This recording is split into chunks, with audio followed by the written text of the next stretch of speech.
तो ये टूटना नहीं है तो ये टूटेगा, ये सेम आंसर आएगा और यहाँ पर ये आंसर आएगा, ये आ जाएगा ना 18 वाला फिनॉल, 18 वाला फिनॉल आ जाएगा।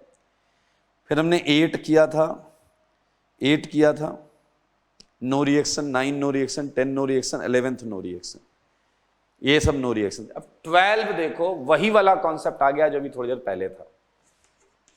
12 है क्या आपका, देखें ये डबल ना H3O प्लस, आपको 18 लगाना है लगा लीजिए, कोई इशू नहीं, 18 लगाना है लगा लीजिए। मुद्दा यहां पर अगेन आप ये प्रोटोनेट करेंगे तो ना इधर से सब्स्टिट्यूशन हो पाएगा ना इधर से, तो ये है hydrolysis of double bond first, hydration, actually hydration. तो आपको पता है यहां H जाएगा, यहां प्लस आएगा, और यहां प्लस आएगा तो बताइए यहां OH बनेगा,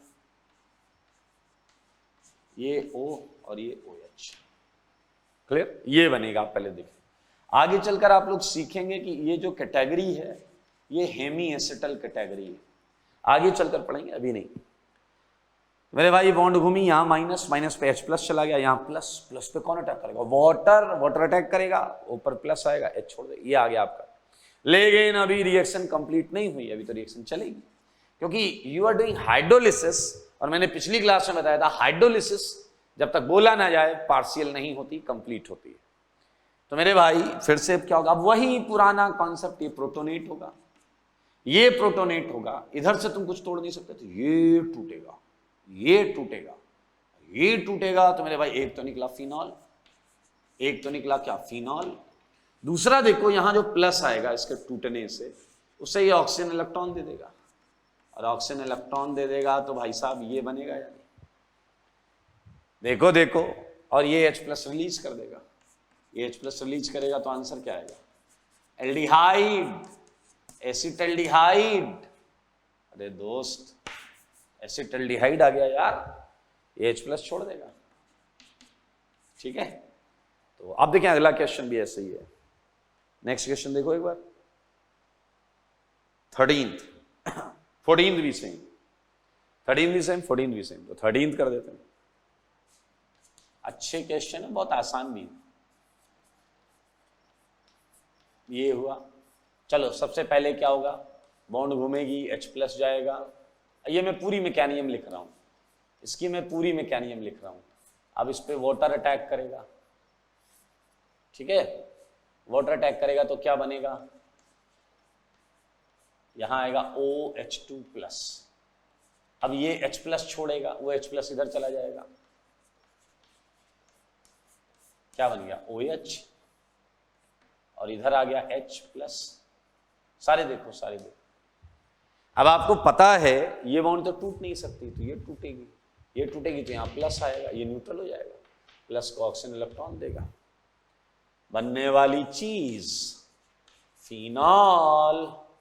इधर क्या आया, डबल बॉन्ड O, ये प्लस, और ये क्या छोड़ देगा H, और ये H छोड़ेगा, तो आपको मिल गया आंसर। काहे को टेंशन ले रहा है भाई, कितना आसान है ये, मैंने पूरी मैकेनिज्म कर दी इस क्वेश्चन, पूरी मैकेनिज्म 13th की पूरी मैकेनिज्म कर दी, ठीक है। सो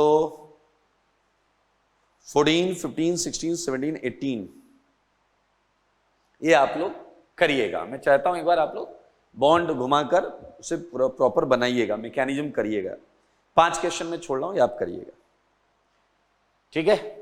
इसी तरीके से ये हटा रहा हूं मैं,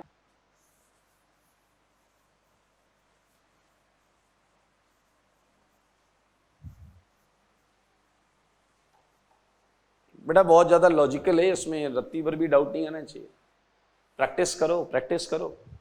द सेकेंड सेगमेंट की एल्काइल हैलाइड 2 टाइप के रिएक्शन शो कर सकते हैं, एक सब्स्टिट्यूशन रिएक्शन जिसमें अटैक करने वाला न्यूक्लियोफाइल होता था, दूसरा केस मैंने आपको बताया था फर्स्ट लेक्चर में, आई मीन एल्काइल हैलाइड के फर्स्ट लेक्चर में, दूसरी वो एलिमिनेशन रिएक्शन शो कर सकते थे, एलिमिनेशन रिएक्शन, ठीक है। आई पहले इसके बारे में समझते हैं। एलिमिनेशन रिएक्शन सारे लोग देखिएगा अभी। पहले मैं एक जनरल डेफिनेशन बताऊंगा एलिमिनेशन की। कभी भी एलिमिनेशन होगा तो आप ये देखिएगा कि डिग्री ऑफ अनसैचुरेशन बढ़ रहा होगा, डिग्री ऑफ अनसैचुरेशन बढ़ रहा होगा। ऐसा क्यों? क्योंकि तुम यहां से कुछ एलिमिनेट करके भागोगे, कुछ एटम्स या ग्रुप्स लेकर भागोगे, तो इधर की क्या सिग्मा बॉन्ड्स वैलेंसीज खाली होंगी, जहां पर वो लगे थे वहां से उन्हें तोड़ोगे तो वैलेंसी खाली होंगी, फिर वो वैलेंसीज आपस में मिलकर पाई बॉन्ड बनाएंगे, या जो भी बॉन्ड बनाए डिग्री ऑफ अनसैचुरेशन बढ़ेगा, हमेशा देख सकते हैं। आपको मैं बता रहा हूं, यहां से HX निकाल लिया गया, H और X निकाल लिया गया। याद करो आप मार्कोनिकॉफ एडिशन से, मार्कोनिकॉफ एडिशन से यही बनाते थे। इस पर एल्कीन पर HX डालते थे तो हैलाइड ही बनता था, हैलाइड बनता था। तो एडिशन का उल्टा ही एलिमिनेशन होता है, एडिशन का उल्टा ही एलिमिनेशन होता है। आप देख सकते हैं यहां पे मैंने इससे एक बेस की हेल्प से H और X निकाला, ये बन गया, और आपको याद है इस पे आपने HX जोड़ा था तो ये बन गया। तो मेरे भाई एलिमिनेशन बहुत सिंपल है। अच्छा, एडिशन में आप देखें डिग्री ऑफ अनसैचुरेशन घटेगा, एडिशन में इसमें कुछ जोड़ोगे तो पाई बॉन्ड जोड़ के सिग्मा बनाओगे। तो आप शायद समझ रहे हैं कि हम किस बात की चर्चा कर रहे हैं। हम लिखते हैं व्हेन टू एटम्स, या फिर ग्रुप्स भी हो सकते हैं, when two atoms or groups, clear, are eliminated, सही है, from any compound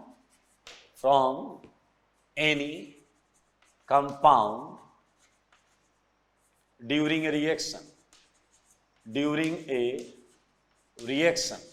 सही है, then reaction is known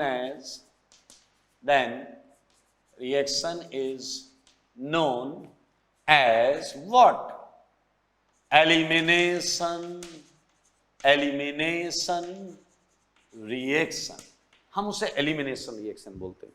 ठीक है, आप लिख सकते हैं it is reverse of addition reaction, reverse of addition reaction, बिल्कुल सही है, उसमें कोई दो राय नहीं है। तो हो गया एलिमिनेशन रिएक्शन की हमें अभी तक डेफिनेशन आ गई। दो एटम या ग्रुप को कहीं से निकाल लो किसी कंपाउंड से तो वो हो गया एलिमिनेशन रिएक्शन। एक बच्चा आया मेरे पास, कह रहा क्या पढ़ा रहे हो? मैंने कहा एलिमिनेशन रिएक्शन। कह रहा अच्छा क्या होता है? मैंने कहा दो एटम या दो ग्रुप को किसी कंपाउंड से किसी रिएक्शन के दौरान निकाल लिया जाए तो रिएक्शन को एलिमिनेशन रिएक्शन कहते हैं। तो उसने कहा एक मिनट, आपने ये बोला है दो चीजों को निकालना है? मैंने कहा हाँ। उसने कहा आपने ये नहीं बोला कहां से निकालना है? मैंने कहा मैंने बोला एक कंपाउंड से निकालना है। कह रहा है नहीं नहीं नहीं, आपने ये नहीं बोला उस कंपाउंड में कहां से निकालना है। मैंने कहा नहीं बोला। कह रहा ओके, तो इस हिसाब से एलिमिनेशन की कई टाइप्स हो सकती हैं। तो सारे लोग देखेंगे और समझेंगे इस बात को कि हम क्या बात कर रहे हैं। Types of elimination reaction. देखो अभी तक आपको केवल यही बताया गया कि दो चीजें निकाल लो। अब वो दो चीजें कहां लगी थी कंपाउंड में ये मैंने नहीं बताया, वो दो चीजें कंपाउंड में कहां लगी थी मैंने नहीं बताया। तो सारे लोग देखें, एक होता है मेरे भाई इसीलिए 1-1 एलिमिनेशन। क्या होता है भाई लोग? 1-1 एलिमिनेशन स्लैश, इसे अल्फा अल्फा एलिमिनेशन भी बोलते हैं, और कई बुक्स में शॉर्ट में केवल अल्फा एलिमिनेशन बोलते हैं। समझदार के लिए काफी इशारा। और आप इसके रिप्रेजेंट करने के तरीके से कॉन्सेप्ट भी समझना कि डेफिनेशन क्या होती होगी इसकी। Second 1-2 elimination, 1-2 elimination, alpha beta elimination. मित्र एक बीटा एलिमिनेशन, ये कोई भी नाम यूज किया जा सकता है। Third 1-3 elimination, alpha gamma elimination, gamma elimination. Fourth 1-4 elimination, alpha delta elimination, delta elimination. तो ये वैरायटी हो सकती हैं। एक ने कहा 15 नहीं होगी क्या, 16 नहीं होगी क्या, मेरे भाई वो भी हो सकती है। और मजेदार बात क्या है, मजेदार बात क्या है, हम अभी इससे पहले 13, 14, 12 सब पढ़ चुके हैं। 13 भी पढ़ चुके हैं, 12 पढ़ चुके हैं, 13 पढ़ चुके हैं, 14 पढ़ चुके हैं। अब आप कहोगे कब पढ़े हैं? क्या आपको एक रिएक्शन याद है, dehydration of alcohol? Dehydration of alcohol, यहां OH था, HOH। तुमने HOH निकाला था, डबल बॉन्ड बनाया था, that was a kind of 1,2 elimination. हम पढ़ेंगे उसे, डिटेल में करेंगे। फिलहाल ये टाइप्स ऑफ एलिमिनेशन है। और अगर आप टाइप्स ऑफ एलिमिनेशन में आपको लग रहा है सर 1-1 क्या है, तो आज हम प्रयास करेंगे 1-1 हम खत्म कर ले, 1-2 हम चालू कर ले, ठीक है? तो 1-1 एलिमिनेशन थोड़ा समझ में आया, 1-1 का क्या मतलब है? अरे यार आपको H और X की पोजीशन नहीं पता थी, अब पता चल गई। 1 और 1 बोले तो H भी 1 पर है, X भी 1 पर है, यानी कि हम जो दो एटम्स हटाएंगे वो सेम एटम पर ही लगे होंगे। हटा रहा हूं मैं, इसे हटा रहा हूं, ठीक है, इसे हटा रहा हूं, वो सेम एटम पर ही लगे। बेटा IIT के सिलेबस में सबसे ज्यादा इंपॉर्टेंट जो है वो है इकलौता 1-2 एलिमिनेशन। तो इस चैप्टर में हम 98% 1-2 एलिमिनेशन ही पढ़ रहे हैं। आइए 1-1 एलिमिनेशन, डेफिनेशन बहुत आसान, बताओ क्या? व्हेन बोथ एलिमिनेटिंग एटम्स, सही बात है, एटम्स क्या बोलेंगे? Eliminate from same site, okay, so then elimination is known as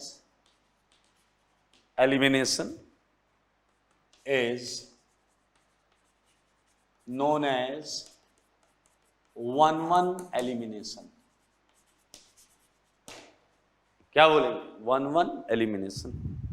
आओ एक एग्जाम्पल करते हैं, एक एग्जाम्पल फर्स्ट, सारे सुनना है सर। फिनाइल, ये फिनाइल, ये H, ये Cl।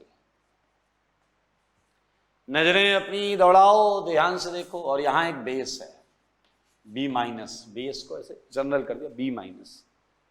अब वी आर हीटिंग इट। तो आइए आइए आइए आइए थोड़ा समझते हैं इस रिएक्शन को। मेरे भाई ये है फिनाइल, ये है फिनाइल, ये है डबल बॉन्ड, ये है H, ये है Cl। ये आया बेस। बेस एक ही काम करता है, वो H को लेकर भागने का प्रयास करता है। इस कंपाउंड में कोई बहुत ज्यादा एसिडिक H मौजूद नहीं है, बट इकलौता यही H है जिस पर हम दांव खेल सकते हैं। बेस हीट भी कर रहे हैं, बेस क्या करेगा? इस H को लेगा। तो बेस B पर बेस जो है वो H+ लेता है, तो H+ जब जाएगा तो यहां माइनस आ जाएगा। सारे लोग देखना, सारे लोग देखना, जब ये जाएगा तो इस कार्बन पर माइनस आ जाएगा। ऑर्बिटल बना लो या नहीं बनाना है मत बनाओ, sp2 ऑर्बिटल बनाना है बना लो, नहीं बनाना है मत बनाओ। मेरे भाई ये माइनस आ गया, लेकिन अब सिचुएशन को बहुत ध्यान से समझना है। पूरी ऑर्गेनिक का कॉन्सेप्ट बता रहा हूं, पूरी ऑर्गेनिक। अगर किसी एटम पर माइनस आए, अगर किसी एटम पर माइनस आए और उसी एटम पर लीविंग ग्रुप भी लगा है, उसी एटम पर लीविंग ग्रुप भी लगा है, तो वो माइनस आज नहीं तो कल उस लीविंग ग्रुप को भगा देगा। तो मेरे भाई अगर ये C- ने Cl- को भगाया, सोचो मैं क्या बोल रहा हूं, ये लीविंग ग्रुप है। अगर C- ने Cl- को भगाया, अगर बोल रहा हूं अगर भगाया, Cl- जाएगा तो क्या छोड़कर जाएगा? Cl- जाएगा तो कार्बन पे प्लस छोड़कर जाएगा, और इस कार्बन पे ऑलरेडी एक माइनस था। माइनस और प्लस बताओ न्यूट्रल कर दोगे। मेरे भाई ये निहायती घटिया चीज बन गई, ये कार्बन नहीं है। आते जाते लोग इसे कार्बीन कार्बीन बुलाएंगे। क्या बुलाएंगे? Carbene carbene. मेरे भाई जिस कार्बन पर माइनस है उसी कार्बन पर Cl है, तो ये माइनस इस Cl को आज नहीं तो कल हटाएगा। तो जब वो हटाएगा तो एक हाईली अनस्टेबल चीज बनेगी। तो हमारा या सिस्टम का प्रयास होगा कि वो हाईली अनस्टेबल कार्बीन जैसी सिचुएशन ना क्रिएट हो। अब अगर ऐसी सिचुएशन ना क्रिएट हो तो क्या होगा मेरे भाई, ध्यान से सुनना।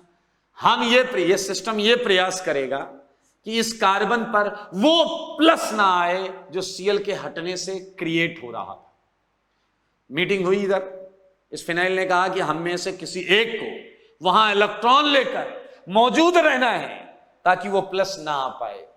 इस फिनाइल ने कहा तुम करो, तुम पड़ोसी हो। इस फिनाइल ने कहा नहीं डैश तुम करो, क्योंकि इसके एंटी बॉन्डिंग ऑर्बिटल के तुम करीब हो। सारे लोग सुनना, SN2 की फील आएगी।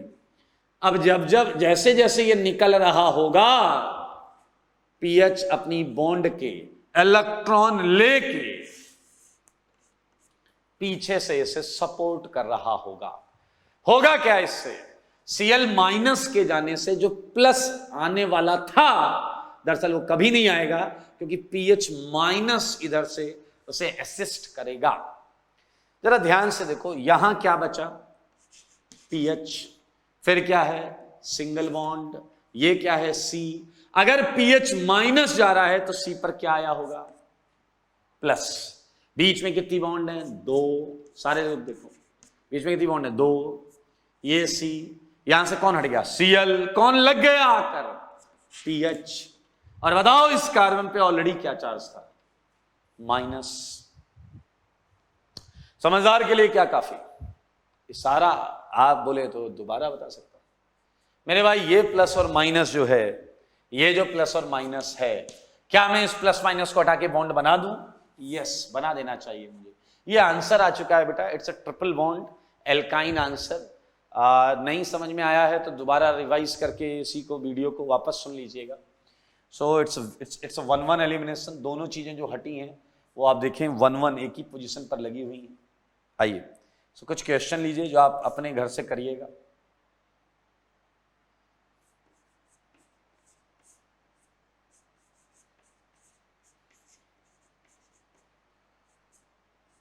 ये H है, ये Cl है, ये कार्बन पर 14 लगा दिया मैंने।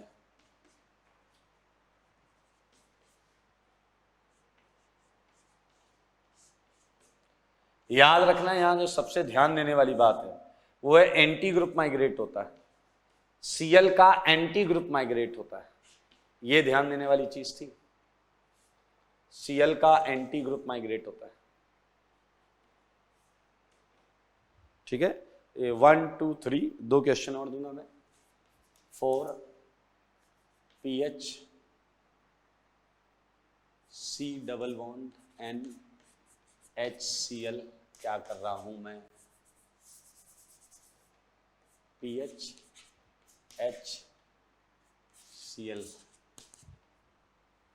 5 pH CH double bond NCl।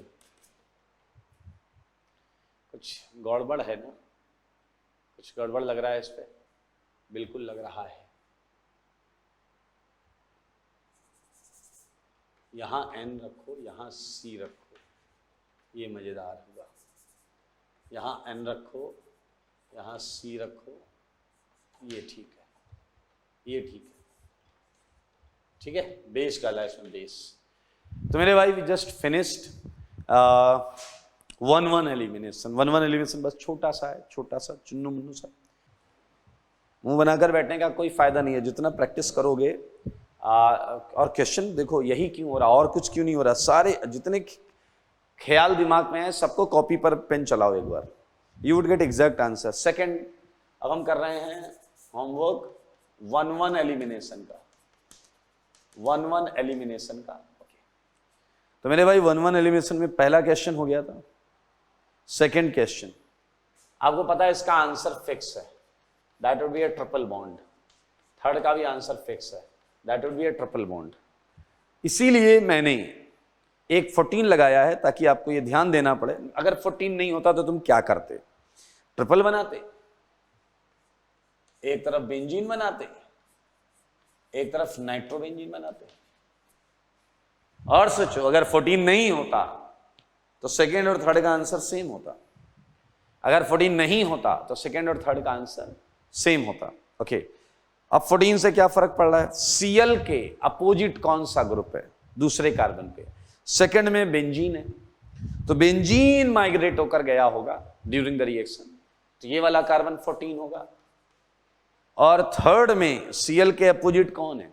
Nitrophenyl, तो ये माइग्रेट होकर गया होगा। तो अगर मैं सेम बना दूं इसे NO2 और ये, तो ये 14 होगा, ये 14 होगा। तो ये है सेकंड और थर्ड का आंसर। मैकेनिज्म बिल्कुल बिल्कुल सेम, बिल्कुल सेम। सिमिलरली अब 4 और 5 में देखें। 4 में Cl के अपोजिट कौन है? फिनाइल, तो फिनाइल माइग्रेट होगा, तो फोर्थ का आंसर होगा आपका PHCN साइनाइड। और मजेदार क्वेश्चन है, तुम लोग एक बात को समझना जरा, यहां X Y Z W जो लगाना वो लगा लो, खुद लगना है खुद लग जाओ, खुद लगना है खुद लग जाओ। जब ये हटता है माइनस आने से, तो एक्चुअली यहां के इलेक्ट्रॉन्स को इधर आना होता है, यहां के इलेक्ट्रॉन्स को इधर आना होता है। अब यहां X लगाओ तो X चला जाएगा, Y लगाओ तो Y चला जाएगा, A लगाओ तो A, B लगाए तो B। मेरे भाई अगला वाला जो क्वेश्चन है उसमें यहां नाइट्रोजन का लोन पेयर है, आप ध्यान से देखो, तो क्या दिक्कत है? ये हटेगा, लोन पेयर चला जाएगा। तो मेरे भाई फिफ्थ का आंसर आइसोसाइनाइड होगा, PHN से जुड़ा होगा, this would be your answer, isocyanide. Electron दीजिए ना आप, इलेक्ट्रॉन Cl हट रहा है तो उसकी वजह से एक प्लस आ रहा होगा, वो प्लस आने नहीं देना है, तो ये इलेक्ट्रॉन दे देगा, तो एक बॉन्ड आ जाएगी उस प्लस और इसके इलेक्ट्रॉन से, खत्म, triple isocyanide. Okay, so this is all about, अगर हम बात करें, ये है एलिमिनेशन में 1-1 एलिमिनेशन के होमवर्क। इस चैप्टर के वापस स्ट्रक्चर पर आते हैं, क्योंकि आपको पता 1-1 एलिमिनेशन बहुत जल्दी चालू हुआ और बहुत जल्दी खत्म हो गया, क्योंकि इस चैप्टर का मेन जो कॉन्सेप्ट है वो है 1-2 एलिमिनेशन। हम 1-2 एलिमिनेशन को बिल्कुल वैसे पढ़ने वाले हैं जैसे हमने सब्स्टिट्यूशन चैप्टर को पढ़ा है। पहले हम ये समझेंगे 1-2 एलिमिनेशन कितने तरीके से हो सकता है, मतलब मैकेनिज्म, जैसे सब्स्टिट्यूशन में SN2, SN1, SNI ये सब पढ़ा था, वैसे यहाँ हम पढ़ेंगे E1, E2, EI मैकेनिज्म्स पढ़ेंगे। पहले हम ये देखेंगे इन मैकेनिज्म में क्या होता है, ओके। फिर हम जाएंगे वही जैसे सब्स्टिट्यूशन में था फैक्टर्स, तो हम देखेंगे एलिमिनेशन के लिए कौन से फेवरेबल फैक्टर्स होते हैं, ठीक है। After studying type of mechanisms and factors, फिर हम आएंगे इनके एप्लीकेशन पार्ट पर, ठीक है। सो बी रेडी, आइए हम स्टार्ट करते हैं 1-2 एलिमिनेशन। ये हटा रहा हूं, we are going to start 1-2 elimination.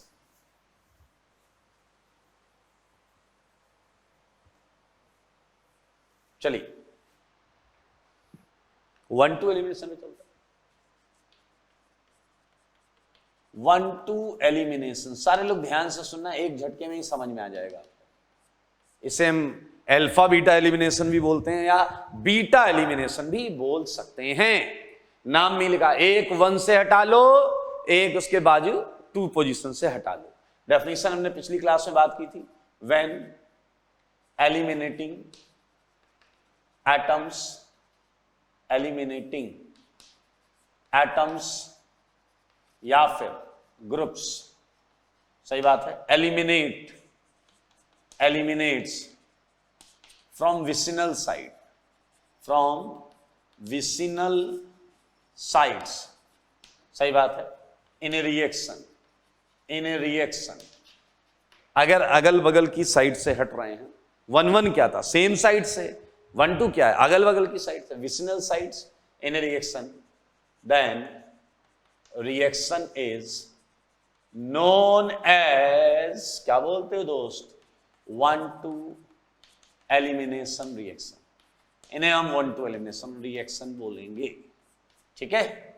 एक एग्जांपल हो जाए, इसी बात पर एक एग्जांपल हो जाए। आओ आओ बच्चों, तुम्हें बताएं, ये X है, ये H है और ये बेस। अब आपने देखा होगा जब हम सब्स्टिट्यूशन में थे तो अटैक करने वाली चीज, इलेक्ट्रॉन डेंस चीज न्यूक्लियोफाइल थी, but this time it's a base because we are we are going through elimination. Okay, so elimination base के ही बस की बात है, एच यही लेता है. आप देखो जरा, ये विसिनल है 1 2, 1 2 एलिमिनेशन होगा.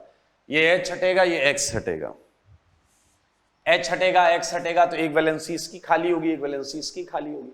एच हटेगा तो इसकी एक वैलेंसी खाली, एक्स हटेगा तो इसकी एक वैलेंसी खाली. दोनों खाली वैलेंसी आपस में मिलकर बॉन्ड बना लेगी. एच को बेस लेकर भागेगा. ये देखो, ये देखो, ये है कंप्लीट. यही है 1 2 एलिमिनेशन. 1 2 एलिमिनेशन में आप मोटा मोटा यही पढ़ने वाले. एक बच्चा आया, कह रहा 1 मिनट आप यही पढ़ाओगे क्या? मैंने कहा अब ध्यान से सुनना, ध्यान से सुनना, बहुत इंटरेस्टिंग पॉइंट्स आएंगे और आप चाहोगे तो इन्हीं 2 मिनट में आप सीख जाओगे पॉसिबल मैकेनिज्म. ठीक है, यहां पॉसिबल मैकेनिज्म्स आपको बताने जा रहे हैं.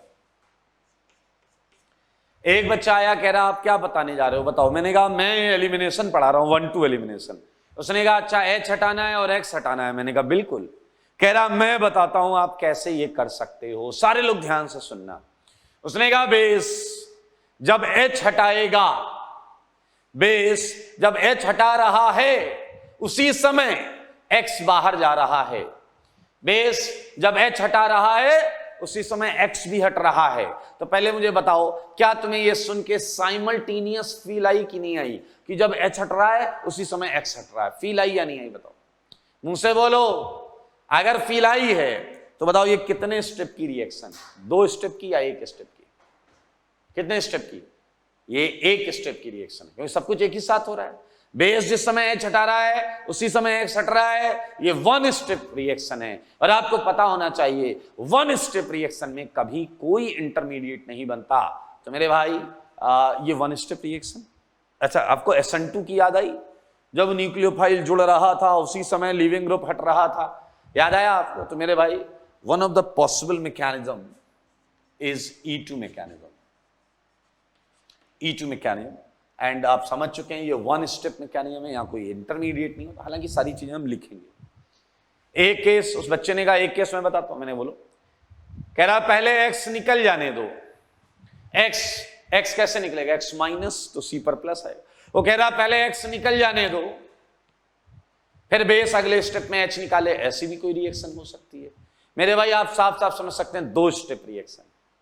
जैसे SN1 में था, पहले लिविंग ग्रुप निकल गया, उसके बाद न्यूक्लियोफाइल आके आजू बाजू से अटैक कर रहा था. उसी तरीके से पहले एक्स निकल गया तो यहां भी केटाइन बनेगा. तो मेरे भाई आप बिल्कुल उसी तर्ज पर E1 मैकेनिज्म है, यूनिमॉलिक्यूलर मैकेनिज्म. वहां ऐसा केस नहीं था. वहां ऐसा केस नहीं था कि न्यूक्लियोफाइल आके पहले जुड़ जाए, क्योंकि हम sp3 कार्बन पर सब्स्टिट्यूशन पढ़ रहे थे. और sp3 कार्बन पे कोई न्यूक्लियोफाइल आके जुड़ेगा कैसे? 5 बॉन्ड तो बनाएगा नहीं कार्बन. लेकिन यहां एक और पॉसिबिलिटी है कि बेस पहले H निकाल ले. तो बेस क्या निकालेगा? H प्लस निकालेगा. ऑब्वियस सी बात है, बेस H प्लस निकालेगा तो यहां क्या बनेगा? माइनस. और उसके अगले स्टेप में X निकल जाए तो फिर से 2 स्टेप की मैकेनिज्म, फिर से 2 स्टेप की मैकेनिज्म. तो मेरे भाई एक बात बताओ, जब भी हम दुनिया के किसी भी कंपाउंड से H प्लस निकालते हैं तो बताओ उस कंपाउंड का कंजुगेट बेस बनता है या नहीं बनता है? किसी भी चीज से H प्लस निकालो उसका कंजुगेट बेस बनता है. HCl से H प्लस निकालो, Cl माइनस उसका कंजुगेट बेस. तो मेरे भाई इसलिए थर्ड रिएक्शन जो है it is called E1 CV mechanism. E1 elimination unimolecular by conjugate base. Conjugate base पढ़ेंगे तो ज्यादा डिटेल में समझ में आएगा. एंड लास्ट मैकेनिज्म बहुत आसान, EI मैकेनिज्म. EI बोले तो इंट्रामॉलिक्यूलर एलिमिनेशन. EI बोले तो इंट्रामॉलिक्यूलर एलिमिनेशन. तो मेरे भाई ये 4 पॉसिबल मैकेनिज्म्स हैं. इसमें हम पहले 3 पढ़ेंगे एक साथ, ये एकदम लास्ट में पढ़ेंगे. तो हम पहले ये पढ़ेंगे व्हाट इज E2. हालांकि हमें पता चल गया E2 क्या है, 1 स्टेप. व्हाट इज E1, वही जो 3 केसेस बोले गए हैं वही है. And what is E1 CV. तो पहले मैं आपको ये इस चीज से मुलाकात करवाऊंगा E2 क्या होता है, E1 क्या होता है, E1 CV क्या होता है. फिर हम पढ़ेंगे फैक्टर्स कि ये कब किन कंडीशंस में बेहतरीन होते हैं, फेवरेबल कंडीशंस क्या है इनकी. तो मैं ये हटा रहा हूं. We are going to start E2 mechanism को हम समझेंगे क्या होता है. हटा रहा हूं.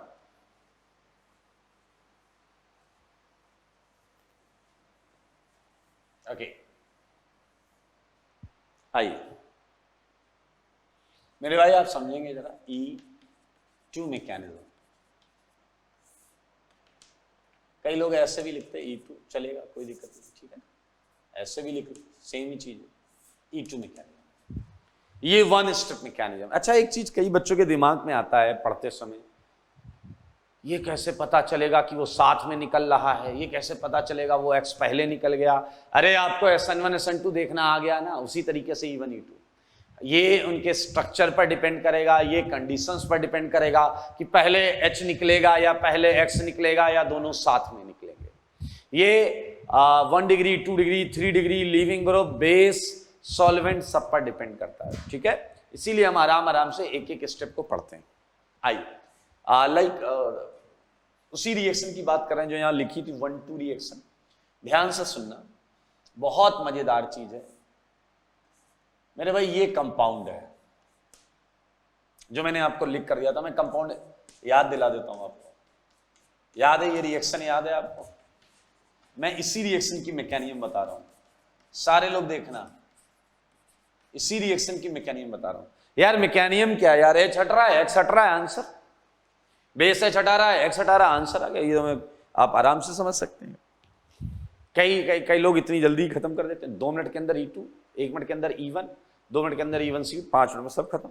अपन तसल्ली से एक एक चीज को समझेंगे और हम साथ में E2 में स्टीरियो केमिस्ट्री को भी समझेंगे, और स्टीरियो केमिस्ट्री आपको आराम से समझ आएगी। लुक एट दिस मेरे भाई, क्या आपको दिख रहा है कि यहां सिंगल बॉन्ड के लॉन्ग रोटेशन हो सकता है? अगर ये ओपन चेन है तो, अगर ये ओपन चेन है तो ये सिंगल बॉन्ड के लॉन्ग रोटेशन कर सकता है, और रोटेशन करेगा तो ये इनफाइनाइट कन्फर्मेशंस रखेगा। कितने कन्फर्मेशंस रखेगा? Infinite. Out of those infinite conformation मेरे भाई, मैंने सबसे स्टेबल वाला कन्फर्मेशन ये देखें हम, सबसे स्टेबल वाला कन्फर्मेशन जो कि आप बोल सकते हैं जो बोल सकते हैं staggered. Actually we don't know यहां पर और क्या क्या लगा हुआ है, वी डोंट नो यहां क्या क्या लगा हुआ है, लेकिन आप देख सकते हैं ये इक्लिप्स नहीं है, ये इक्लिप्स नहीं है। हालांकि इसके बहुत सारे कन्फर्मेशंस और होंगे, मानते हो या नहीं? लेकिन क्या आपके भेजे में ये बात क्लियर है कि जितने भी कन्फर्मेशंस होंगे उसमें सबसे ज्यादा परसेंटेज इसी का होगा, सबसे ज्यादा परसेंटेज इसी का होगा? बोलो होगा या नहीं होगा? क्योंकि ये स्टैगर्ड, भाई साहब स्टैगर्ड इक्लिप्स 2 ही टाइप के कन्फर्मेशंस होते हैं। तो मेरे भाई आप देख लें, ये मैंने इसका जो कंटेनर के अंदर जो कन्फर्मेशन या जो अरेंजमेंट सबसे ज्यादा पॉपुलेशन में होंगे, हम उन्हीं पर एलिमिनेशन आपको समझाएं, ताकि उससे क्या बनेगा? मेजर प्रोडक्ट बनेगा। उससे क्या बनेगा? मेजर प्रोडक्ट बनेगा। बाकी सब है उनसे माइनर वाइनर आएगा, टेंशन मत लेना। आओ बच्चों तुम्हें बताएं मेरे भाई, ये है बेस। अब आपका दिमाग एकदम सुपर स्पीड से चलना चाहिए। आपका दिमाग ऐसे भी चलना चाहिए कि सर ये बेस वहां क्यों लिख दिया, नीचे कहीं लिख देते, कोई बात नहीं, बिल्कुल। मेरे भाई एक बात बताओ, H तो आपका यहां भी हो सकता है, ये वाला H यहां नहीं, यहां होता, ऐसे भी हो सकता था या नहीं, कहीं भी हो सकता था, ये अभी भी स्टैगर्ड है, नो इश्यू विद दैट। आइए मेरी बात ध्यान से सुनो, मुझे बताओ CX बॉन्ड में X पर पार्शियल माइनस होगा या नहीं होगा? सारे बोलो। CX बॉन्ड में X पर पार्शियल माइनस होगा या नहीं? सारे बोलो। ये टेंडेंसी नेचर होगा या नहीं होगा? और जब ये निकल के भागेगा तो बताओ X पे माइनस बढ़ेगा या घटेगा? X पे माइनस बढ़ेगा या घटेगा? बोलो बोलो बोलो। ऑब्वियसली बढ़ेगा। जब X निकल के भागेगा तो X माइनस के फॉर्म में ही भागेगा। अब देखो 2 रीजन मिल गए कि हम ऐसे क्यों लिख रहे हैं। पहला, ये मोस्ट स्टेबल कंफर्मेशन है। दूसरा, बेस जो है वो इलेक्ट्रॉन डेंस होता है। इलेक्ट्रॉन डेंस, फॉर एग्जांपल जैसे मैंने यहां लिया नेगेटिवली चार्ज, तो वो इस एक्स से मैक्सिमम अवे रहना चाहेगा फॉर मिनिमम रिपल्सन। वो बेस इस एक्स से मैक्सिमम अवे रहना चाहेगा ताकि उससे क्या रहे? रिपल्सन कम लगे। तो मेरे भाई आइए, दैट्स वाई देखिए, अगर यहां H है, दोनों देखो, अगर यहां भी H है और यहां भी H है, तो बताओ बेस यहां से H लेना प्रेफर करेगा या ऊपर से H लेना प्रेफर करेगा? मैक्सिमम अवे देखना पड़ेगा तुम्हें। तो ऑब्वियसली एंटी पोजीशन है, ये एंटी पोजीशन है, और एंटी पोजीशन सबसे परफेक्ट होती है E2 के अंदर। और आपको रीजन भी पता चल गया क्यों होती है परफेक्ट, क्योंकि यहां रिपल्सन एक्सटेंट बहुत कम रहता है। आओ अब एक मैं लाइन रिपल्सन लाइन रिप्रेजेंटेशन बता रहा हूं। बेस H लेगा, X भागेगा, इस बॉन्ड के इलेक्ट्रॉन्स यहां आएंगे। ये तो लाइन रिप्रेजेंटेशन है, लाइन रिप्रेजेंटेशन जो अक्सर मैं क्वेश्चंस में बनाऊंगा, ठीक है। लेकिन आइए आइए आइए समझिए जरा, सारे लोग समझिए। आप समझ रहे हैं वन स्टेप है तो ट्रांजिशन स्टेट ही बनेगा। सारे लोग देखें क्या होगा ट्रांजिशन स्टेट। बहुत मजेदार चीजें बताऊंगा, ध्यान से सुनते रहना। आप देखें X निकलकर भागने को बेकरार है, X भागने को बेकरार है तो इस पर पार्शियल माइनस होगा। ये दो चीजें ऐसे ही लगी रहेंगी, ठीक है। यहां H हट रहा है और H को कौन निपटा रहा है, बेस। तो बेस का पार्शियल माइनस कम हो जाएगा। यहां ये दो चीजें ऐसी। अब थोड़ा समझो, X हट रहा होगा तो यहां पार्शियल प्लस आ रहा होगा, और H प्लस हट रहा होगा तो यहां पार्शियल माइनस आ रहा होगा। क्या आप समझ रहे हैं? ये पार्शियल माइनस और ये पार्शियल प्लस, क्या स्लोली स्लोली बॉन्ड बन रही होगी या नहीं बन रही होगी? बोलो बोलो, स्लोली स्लोली बॉन्ड बन रही होगी या नहीं बन रही होगी? बन रही होगी, बिल्कुल बन रही होगी। और आप जरा ध्यान से देखिए, ये क्या हो रहा है, break break form, break form, break form, break form, break form. Transition state में यही तो होता है, अल्टरनेट बॉन्ड टूटती और बनती है, ये ट्रांजिशन स्टेट है। SN2 में भी इधर से न्यूक्लियोफाइल बॉन्ड बना रहा था, इधर से लिविंग ग्रुप की बॉन्ड टूट रही थी। एक साथ होता है, एक साथ। ये टूट रहा है, ये टूट रहा है, ये बन रहा है, ये बन रहा है। टूटने वाला टूट जाएगा और बनने वाला बन जाएगा। भाई साहब बधाइयो, एल्कीन मिला है। बेस H लेकर भाग गया, X माइनस। मेरे भाई एक ही स्टेप, एक ही स्टेप, ये ट्रांजिशन स्टेट। तो बताओ यही स्टेप RDS होगा या नहीं? यही स्टेप RDS होगा या नहीं? देख लो भाई, बहुत है सिंपल। बहुत मजेदार पॉइंट्स यहां समझने को मिल सकते हैं। लाइक यहां इंटरमीडिएट नहीं है। क्या आपने देखा कि बेस का एटम जो इलेक्ट्रॉन डेंस है वो atom H, carbon, carbon, X, ये सारे एक प्लेन में, सारे एक प्लेन में है या नहीं है? बताओ। बेस की वो साइड जहां से इलेक्ट्रॉन इंटरेक्ट करा रहा, इलेक्ट्रॉन डेंसिटी से इंटरेक्ट कर रहा, वो ये सारे एक प्लेन में है, क्योंकि मैक्सिमम अवे तो तभी हो सकते हैं। आइए इन सारे छोटे छोटे पॉइंट्स को लिख लेते हैं, बहुत इंपॉर्टेंट है भाई साहब। छोटे छोटे सारे पॉइंट्स लिखेंगे। बताओ कितने स्टेप की मैकेनिज्म है? 1 स्टेप मैकेनिज्म। अच्छा बताओ, क्या यहां कोई केटायन विटायन बना है क्या? No no no, no carbocation intermediate. अच्छा कार्बोकेटायन नहीं बना मेरे भाई, तो रीअरेंजमेंट की उम्मीद छोड़ दो। नो रीअरेंजमेंट पॉसिबल, सही बात है। अच्छा और बताओ, ट्रांजिशन स्टेट है, क्या लिखे? पेंटावेलेंट। फिर से देखो SN2 की तरह pentavalent carbon TS is involve. इसमें बुक्स में एक बहुत अच्छी लाइन लिखी होती है, मैं वो लिख रहा हूं। एंटी, ये वर्ड बहुत ध्यान से सुना, एंटी पेरी प्लेनर। एंटी है, पेरी प्लेनर, देखो सारे प्लेन में ही है। Transition state, anti periplanar transition state. Anti word बहुत इंपॉर्टेंट है। कई बार ये पूछा जाता है कि E2 कैसा एलिमिनेशन है, तो हम बोलते हैं E2 एंटी एलिमिनेशन है। E2 कैसा है मेरे भाई? E2 एंटी एलिमिनेशन है। अच्छा E2 जो है वो एंटी एलिमिनेशन। अच्छा एक बात बताओ, सोचो, अगर मैं इस कंपाउंड में सारे H, इस कंपाउंड के सारे H को उसके आइसोटोप से रिप्लेस कर दूं, मतलब H की जगह D कर दूं, तो क्या इस रिएक्शन के रेट पर कोई फर्क पड़ेगा? सोचो, SN1 में नहीं पड़ा था, SN2 में नहीं पड़ा था, क्या यहां फर्क पड़ेगा? यस, क्योंकि आपका बेस H निकाल रहा है आरडीएस में CH बॉन्ड टूटना इन्वॉल्व है, तो अगर ये बॉन्ड CD हो गई और स्ट्रांग होगी तो डेफिनेटली रेट घटेगा। और आपको शायद याद होना चाहिए, इसी को हम बोलते थे काइनेटिक आइसोटोपिक इफेक्ट। क्लियर? तो यहां मैं लिख रहा हूं काइनेटिक आइसोटोपिक इफेक्ट प्रेजेंट, ये इफेक्ट मौजूद है, मौजूद है। एक और इफेक्ट था एलिमेंट इफेक्ट। एलिमेंट इफेक्ट क्या था? याद है एलिमेंट इफेक्ट? एलिमेंट इफेक्ट था with respect to leaving group. अगर मैं Cl है यहां पर और Cl का कोई आइसोटोप लाऊं तो वो भी प्रेजेंट है, क्योंकि इसका भी टूटना यहां इन्वॉल्व है। तो हम लिखेंगे element effect present, element effect also present. अरे भाई, अगर मैं एक क्वेश्चन में क्लोरीन लूं और एक और कंपाउंड सेम लूं, उसमें क्लोरीन की जगह Cl का आइसोटोप ले लूं, हैवियर आइसोटोप स्ट्रॉन्ग बॉन्ड बनाता है, इसलिए ऐसा। आओ बच्चों मुझे बताओ, अभी तो बहुत इंटरेस्टिंग चीजें पढ़ेंगे, बहुत इंटरेस्टिंग चीजें।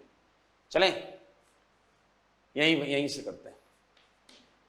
यूजुअली एलिमिनेशन जो होता है वो एंडोथर्मिक होता है, एंडोथर्मिक, क्योंकि आप स्ट्रॉन्ग सिग्मा बॉन्ड्स तोड़ रहे होते हैं, स्ट्रॉन्ग सिग्मा बॉन्ड्स तोड़ रहे होते हैं और वीक पाई बॉन्ड बना रहे होते हैं। तो रिएक्शन यूजुअली नीड्स हीटिंग, आपको हीट या टेम्परेचर देना पड़ता है।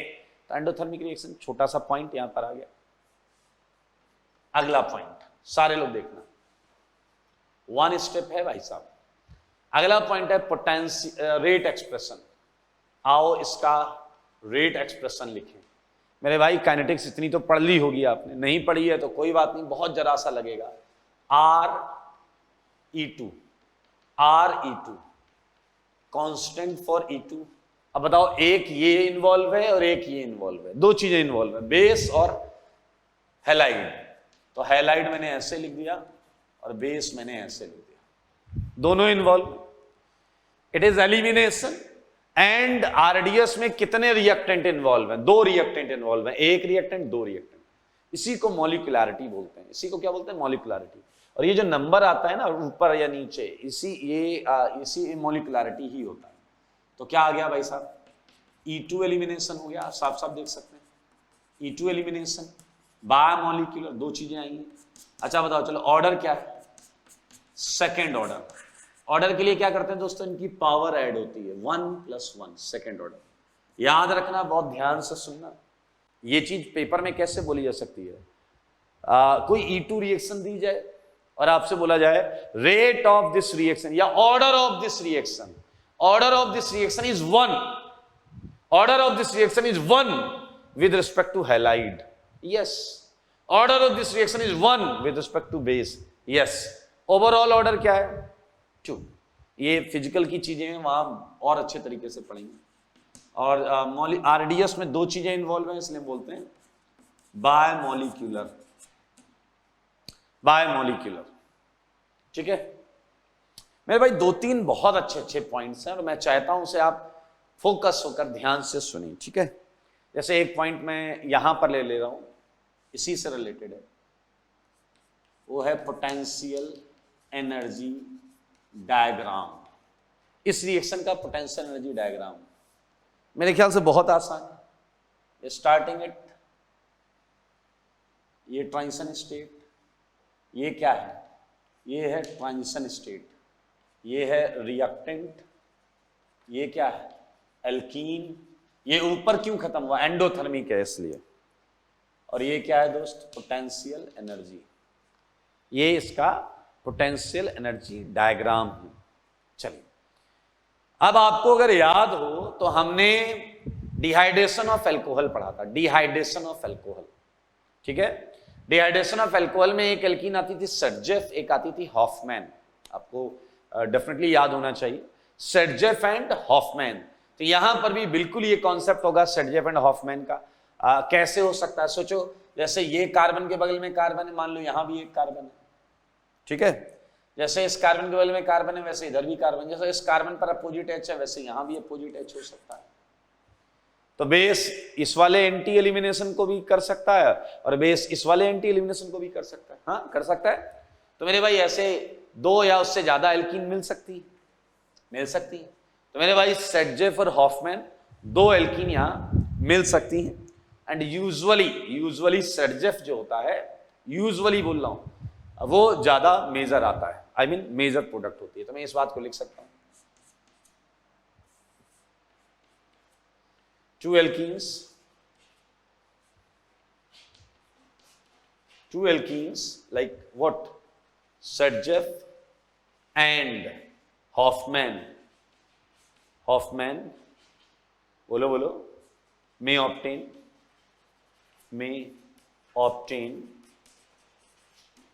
जिसमें आप समझ सकते हैं Sergev डोमिनेट करेगा with in which बहुत मजेदार सेगमेंट अभी है, इसका एक पॉइंट है, Sergev would dominate,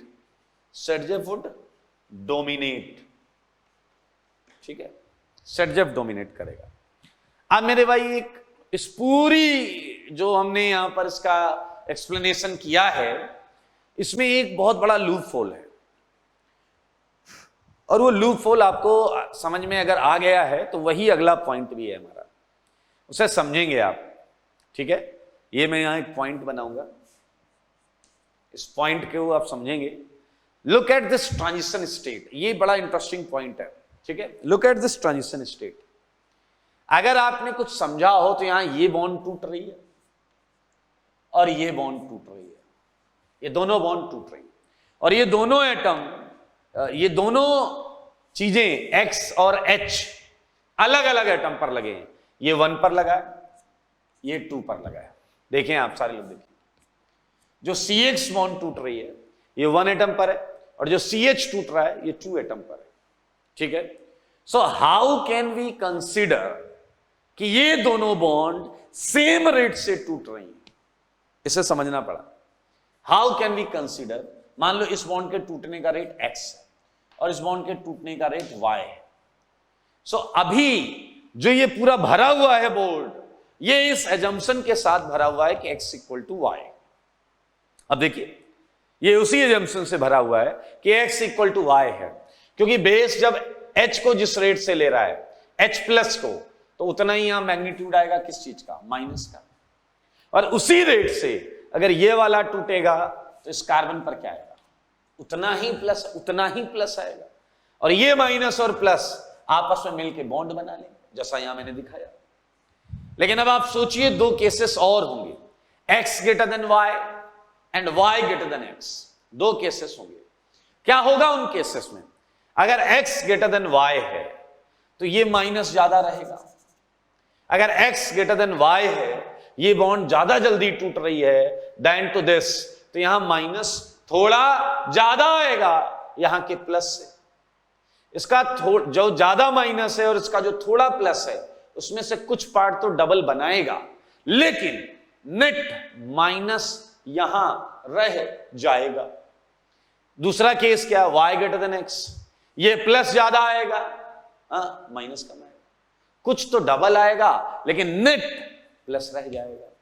तो मेरे भाई क्या आप ये समझ पाए हैं कि 3 डिफरेंट वैरायटी ऑफ रिएक्शंस आपको मिल सकती, हाँ या ना। ओके, सो मैं ये सिचुएशन थोड़ा आपके सामने लाना चाहता हूं, तो वहां मैं नहीं लिखूंगा, वहां जगह बहुत कम है, ठीक है, तो मैं ये पॉइंट हटा रहा हूं। आइए समझिएगा इस पॉइंट को, यहां पर हम लिखते हैं, खुले में लिखेंगे एकदम। दिस पॉइंट इज लाइक, ध्यान से सुन, TS of E2, transition state of E2 may have following characters, ये फॉलोइंग कैरेक्टर्स रख सकता है। आइए देखिए क्या क्या है। अच्छा, मैं रफ तरीके से बनाऊंगा, हाइपोथेटिकल डायग्राम्स बनेंगे, ठीक है। लाइक एक तो यही है जो दिख रहा है, ये कौन सा केस है, X इक्वल टू Y वाला केस है, ये तो बहुत clear X equal to Y वाला केस। ये X भाग रहा है, ये बेस H ले जा रहा है, यहाँ बराबर चार्जेस आएंगे, फिर चार्जेस बराबर होंगे, एंड ये ऐसा, ये ऐसा, ये ऐसा, ये ऐसा। नाउ मैं कुछ और केस मान रहा हूं जिसमें ये x ज्यादा था, ठीक है, C। अगर x ज्यादा है y से तो मैं यहां पर आपको एक्चुअली थोड़ा सा आपको समझना पड़ेगा। ये ऐसा मैं एक्सट्रीम केस दिखाऊंगा, एक्सट्रीम केस लाइक रेजोनेंस में जैसे रेजोनेंस स्ट्रक्चर में जैसे चलता था। मैं ये दिखा पाऊंगा कि ये बेस लगभग h को ले जाएगा और यहां एक डेल्टा माइनस एग्जिस्ट करेगा, ऐसा। अरे एक केस और है जिसमें y ग्रेटर देन x है, y greater than x। In that case मैं आपको क्या दिखा सकता हूं कि h अभी भी हट रहा है, बेस हटा रहा है, क्लियर, और x हट चुका है, तो थोड़ा सा मैं तो यहां पर मैं क्या दिखा रहा हूं, एक नेट प्लस चार्ज यहां पर रहेगा। तो ये 3 डिफरेंट ट्रांजिशन स्टेट्स आ सकती हैं किसी क्वेश्चन में। कुछ बुक्स में तो ये लिखा होता है कि TS जो है E2 का वो इन सब का हाइब्रिड होता है, TS जो है E2 का इन सब का हाइब्रिड होता है। But it would be better to understand कि आपको सॉल्व करते समय ऐसी रिएक्शंस मिल सकती हैं जिसमें कई रिएक्शंस में TS ये नेचर रखता हो, कई रिएक्शंस में TS ये नेचर रखता हो, और कुछ ऐसी रिएक्शंस हो जिनमें TS का नेचर ये है। तो अब एक प्रॉब्लम समझ में आ रही है, हाउ कैन वी आइडेंटिफाई कि किस E2 की रिएक्शन में ट्रांजिशन स्टेट में कौन सा नेचर होगा। क्योंकि आपको पता होना चाहिए अलग अलग नेचर होने की वजह से, कैरेक्टर होने की वजह से रेट ऑफ रिएक्शन पे फर्क पड़ सकता है। आइए मैं थोड़ा और एकदम रिलैक्स रहना, टेंशन नहीं लेना लाइफ में। इस ट्रांजिशन स्टेट में कैसा कैरेक्टर है, एल्कीन लाइक कैरेक्टर है। इसमें कैसा कैरेक्टर है, एल्कीन लाइक कैरेक्टर है। सारे लोग ध्यान से देखिए, इसमें कैसा कैरेक्टर है इस ट्रांजिशन स्टेट में, देखें ये प्लस, ये है केटायन लाइक कैरेक्टर, ये है केटायन लाइक कैरेक्टर, क्लियर। इस वाले में कैसा है दोस्तों, बोलो, ये है anion like character, anion like character. अच्छा, कुछ बच्चे जो होते हैं वो थोड़ा ध्यान से चीजों को देख रहे होते हैं, तो वो कहते हैं सर आपने पता है क्या किया है, बीच में E2 लिखा है, बीच में E2 लिखा है। ये इवन वाली कहानी है, इवन वाली कहानी जिसमें x पहले निकल जाता था, और ये इवन CB वाली कहानी है जिसमें h पहले निकल जाता था। अगर आप ये सोच रहे हैं तो आप पूरी तरीके से सही नहीं है। आप आइडिया, आपका लाइन लेंथ ठीक है, बट कॉन्सेप्चुअली आप गलत ही। ये वो कंडीशन नहीं है, क्योंकि उन तीनों कंडीशन को एक बार फिर से समझो। E2 वो होता है जिसमें h का निकलना और x का निकलना इनका टाइम कॉमन रहे। E2 क्या होता है, जिसमें h का निकलना और x का निकलना ये टाइम कॉमन टाइम हो, एक ही टाइम में ये निकल लें, ठीक है। इवन क्या होता है, पहले x निकल जाए पूरा, फिर h निकलना चालू हो, ये है इवन। इवन CB क्या है, पहले h निकल जाए पूरा, फिर x निकले। तो क्रिस्टल क्लियर होना चाहिए, यहां पर भी कुछ टाइम कॉमन है, यहां पर भी कुछ टाइम कॉमन है, यहां पर भी कुछ टाइम कॉमन है। आपको पता है ये x इक्वल टू y है, ये x ग्रेटर देन y है, ये y ग्रेटर देन x है। तो बेस ने तो साइमल्टेनियसली चालू किया होगा, फिर जिसका रेट ज्यादा होगा वो वैसा कैरेक्टर शो करने लगेगा। हाँ, तुम ये जरूर कह सकते हो कि इट इज E2, ध्यान से देखें ये E2 है, क्लियर। और जब आप इधर जा रहे हो तो आप हो तो E2 में ही, जब आप इधर जा रहे हो तो हो तो E2 में ही, हो तो E2 में ही, लेकिन आप इधर E1 के स्पेक्ट्रम के करीब जा रहे हैं, इधर E1 के मैकेनिज्म के बाउंड्री के क्लोज जा रहे हैं। है E2 ही, है E2 ही। इधर जा रहे हो तो आप E1 CB की बाउंड्री के बहुत करीब जा रहे हो, बाउंड्री को फांदना नहीं मेरे भाई। ये तीनों E2 ही केसेस हैं, ये तीनों केसेस E2 ही। और इन्हें लिखने का तरीका भी बेहतरीन होता है। कई बार ऐसे लिखा जाता है, यार ये 2 ऊपर नीचे कहीं भी लिख सकते हो, इसमें कोई रॉकेट साइंस नहीं है। कई बार ऐसा लिखा जाता है E2A, और यहां लिखा जाता है E2C। मेरे ख्याल से आप समझ गए हैं ये A और C का क्या मतलब है। C मतलब कैटायन लाइक कैरेक्टर, A मतलब anion like character. Now the problem is same, how can we identify कि गिवन E2 में E2 है या E2A है या E2C। तो हम बिल्कुल फैक्टर्स जब पढ़ेंगे तो इस बात पर खुलकर चर्चा करेंगे। वैसे आप ब्लाइंडली पहले E2 ही लेकर चलेंगे, मतलब एल्कीन लाइक कैरेक्टर लेकर चलेंगे। अच्छा, अगर आप थोड़ा और दिमाग लगाओ देन यू वुड फाइंड कि प्रॉब्लम हमारी 3 नहीं है, प्रॉब्लम हमारी 2 केस में है। बोलो कैसे? जिन फैक्टर से एल्कीन स्टेबल होता है, जिन फैक्टर से एल्कीन स्टेबल होता है, उन्हीं फैक्टर से कैटायन भी स्टेबल होता है। ज्यादा सब्स्टिट्यूशन कर दो, ज्यादा मिथाइल कर दो, ज्यादा हाइपर कंजुगेशन हो जाएंगे, ये भी स्टेबल। बट ये वाला केस रिवर्ट हो जाएगा, ये वाला केस रिवर्ट हो जाएगा, क्योंकि जिन फैक्टर से एल्कीन और कैटायन स्टेबल होते हैं उन फैक्टर से एनायन स्टेबल नहीं होता। तो आगे जब हम फैक्टर्स पढ़ेंगे तो हम इनमें डिस्टिंग्विश कर पाएंगे कि हाउ कैन वी आइडेंटिफाई, कि हम ये पता कर पाए E2A है, E2 है या E2C है। फिलहाल आप एल्कीन लाइक कैरेक्टर मानकर चलें और क्वेश्चन करें तो ये क्वेश्चन सही होंगे जिनमें ये ट्रांजिशन स्टेट था। ये क्वेश्चन सही हो जाते हैं क्योंकि फैक्टर स्टेबलाइजिंग फैक्टर सेम होता है। हाँ, लेकिन ये वाले सही नहीं होंगे क्योंकि ये इनमें उल्टा कॉन्सेप्ट है।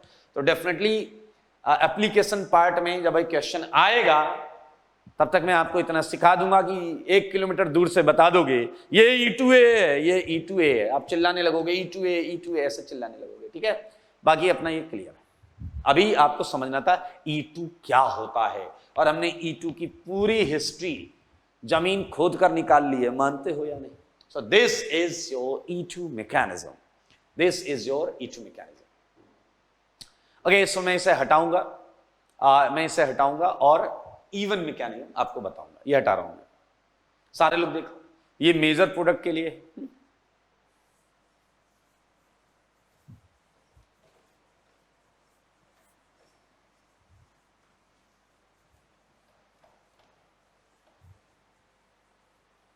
No, E one is very easy, E one is very easy. E one कई बार आपको SN1 की बहुत स्ट्रॉन्ग फील दिलाएगी। E one mechanism, and actually E one हम पढ़ चुके हैं। डिहाइड्रेशन ऑफ अल्कोहल जाकर देखना, नोट में लिखा हुआ इवन मैकेनिज्म। तो इवन मैकेनिज्म 2 स्टेप की होती है। स्टेप 1 क्या होता होगा? यहां पर पहला स्टेप डिसोसिएशन। मैं यहां पर भी एक प्रश्न आपसे पूछूंगा जो मैंने सब्स्टिट्यूशन में भी पूछा था। ये प्लस और ये आ गया आपका क्या? X minus. और स्टेप 2 में क्या होगा? स्टेप 2 में क्या होगा? बेस H ले लेगा। मेरे भाई, इस रिएक्शन के हम एग्जाम्पल्स नहीं पढ़ते। क्यों नहीं पढ़ते? क्योंकि सारे एग्जाम्पल्स हम पहले पढ़ चुके हैं। डिहाइड्रेशन ऑफ अल्कोहल इसका बेहतरीन एग्जाम्पल है। डिहाइड्रेशन ऑफ अल्कोहल इसका बेहतरीन एग्जाम्पल है। ये देखो, ये 2 स्टेप हैं और नो डाउट पहला स्टेप RDS। SN1 पहला स्टेप तो SN1 और इवन का बिल्कुल सेम होता। देखिए, आइए तो इससे रिलेटेड जो जो बातें हैं सब बता दो। कितने स्टेप की मैकेनिज्म है? बोलो। 2 स्टेप मैकेनिज्म है। इंटरमीडिएट कैटायन है, कैटायन है, यानी कि यहां दोस्त रीअरेंजमेंट हो सकता है। क्या हो सकता है? यहां रीअरेंजमेंट हो सकता है। Second, carbocation intermediate. Third point, rearrangement possible. मेरे भाई, यहां रीअरेंजमेंट करके नए कैटायन से भी एल्कीन बन सकती है। फोर्थ पॉइंट, अरेंजमेंट हो सकता है, फॉर्मेशन ऑफ कैटायन RDS है। फॉर्मेशन ऑफ कैटायन, याद रखना पहला कैटायन जो बनेगा, पहला कैटायन, इसके आगे ये 10 बार रीअरेंज कर ले, उससे लेना देना नहीं। First cation, formation of cation is RDS। Fifth point. अच्छा, सोचो और ध्यान से सोचो, क्या यहां आइसोटोपिक इफेक्ट होगा या नहीं होगा? आइसोटोपिक इफेक्ट सोचो। अगर मैं H को डीस कर दूं तो मेरे भाई स्टेप 1 RDS है। क्या RDS में कार्बन हाइड्रोजन बॉन्ड टूट रहा है? नहीं। तो मेरे भाई, no kinetic isotopic effect present. यहां काइनेटिक आइसोटोपिक इफेक्ट प्रेजेंट नहीं। अच्छा, एलिमेंट इफेक्ट के बारे में क्या बात करेंगे? CX वाला वो तो है, element effect present, element effect present है। अगला पॉइंट, अगर मैं आपसे पूछूं रेट एक्सप्रेशन, ये मजेदार है, हालांकि SN1 में भी पढ़ चुके हो तुम। रेट एक्सप्रेशन RE1, मेरे भाई यहां तो केवल अकेला यही है, तो आएगा KE1 साथ में RX, केवल RX। तो मेरे भाई ये कैसी रिएक्शन है? बोलो बोलो बोलो, यूनिमोलिक्यूलर। कैसी रिएक्शन ये? यूनिमोलिक्यूलर। और इसीलिए हम इसे याद है, हमने SN1 में भी ये वर्ड लिखा था, pseudo first order. I hope आपको स्यूडो का मतलब याद आ जाएगा, वहां मैंने एक्सप्लेन भी किया था स्यूडो फर्स्ट ऑर्डर। स्यूडो क्यों लिखा था? सॉल्वेंट की वजह से, उसी ने तो बॉन्ड तोड़ी है, CX bond. Potential energy diagram, दो स्टेप है, दो स्टेप। आपको याद है डिहाइड्रेशन ऑफ अल्कोहल में ऐसे ही ग्राफ बनाया था, एक केटाइन बना, ये एल्कीन है, ठीक है। यहां क्या है? कार्बोकेटाइन, यहां है कार्बोकेटाइन। अब रीअरेंजमेंट करेगा तो ग्राफ अलग अलग हो जाएगा। Alkene, potential energy. मेरे भाई बस इतने ही पॉइंट है, यहां पर भी वही है, सेटजेफ यूजुअली डोमिनेट करेगा, यूजुअली सेटजेफ dominates over क्या? Hofmann alkene. Saytzeff alkene dominate करती है हॉफमैन एल्कीन। तो ये अभी हम पढ़ रहे हैं E2 क्या होता है, E1 क्या होता है, clear? So again it's important segment. Now आज के लिए याद रखना, चैप्टर बहुत मजेदार है और एलिमिनेशन में बहुत मजा आने वाला है। अगली क्लास में डेफिनेटली हम E2 E1 समझ चुके हैं, E1 C भी समझ के फैक्टर्स करके सीधा क्वेश्चन पर आ जाएंगे, ठीक है? तो आज के लिए लगे रहो बेटा।